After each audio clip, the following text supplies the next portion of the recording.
Teala hem birinci Vətən müharibəmizdə, hem de ikinci Vətən müharibəsində şehit olan bütün kardeşlerimizin ruhunu şad eylesin. Amin. Allah-u Teala cennette peygamberimize, bu mübarek sahabelere qonşu eylesin inşallah. Amin. Şehit olmak en uca derecedir. Şehit Arapça bir kelimedir. Peki niye Allah yolunda ölen, vatan uğrunda ölen adama şehit değilir? Şehit, şahit olan demek. Yani şahit olur. Bir şeyi müşahede elediği için ona şehit değilir. Lügat manası.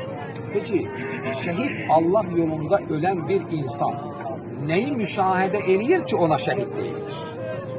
Kitaplarımız belə yazır, değerli Müslümanlar.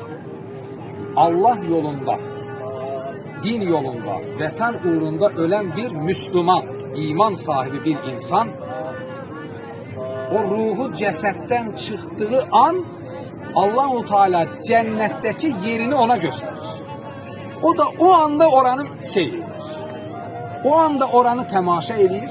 O anda cennetteki yerine şahit olur. Ona göre ölen adama ne demişler? Şahit. İki, melekler onun Allah yolunda öldüğüne şahit değildir. Der ki ya Rabbi biz şahidiz. Bu mal mülk uğrunda değil. Bu vatan uğrunda, din uğrunda, Allah yolunda öldü. Ya Rabbi biz buna şahidiz. Allah vətənimizə, torpağımıza bir də elə mənfur düşman göstərməsin. Amin. Hər zaman sülh olsun, əmin amanlıq olsun, xoşbəxtlik olsun. Şəhidlərimizə Allah qani-qani təkrar rəhmət eylesin. Amin.